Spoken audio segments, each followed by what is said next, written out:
Hello বন্ধুরা, অনেকদিন পর চলে এলাম আজকে আরেকটা মিনি ব্লগ নিয়ে তোমাদের সাথে। আজকে বেরিয়ে পড়েছিলাম বই কিনতে যাওয়ার উদ্দেশ্যে। হঠাৎ করেই প্ল্যান করে ফেলি এবং বেরিয়েও যাই।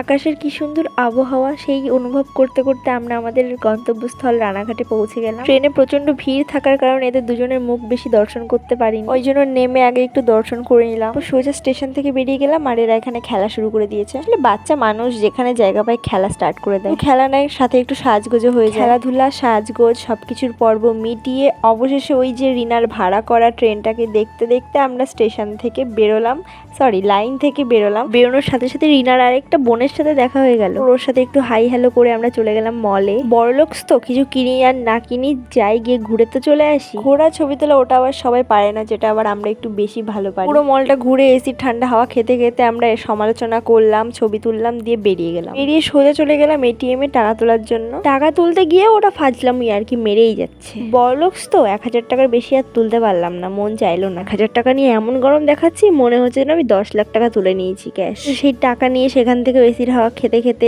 বেরিয়ে গেলাম। হাঁটতে হাঁটতে সোজা পৌঁছে গেলাম বইয়ের দোকানে। এখানে গিয়েও দাঁড়িয়ে আছি তো দাঁড়িয়েই আছি, বই কেনা শেষ আর হচ্ছে না।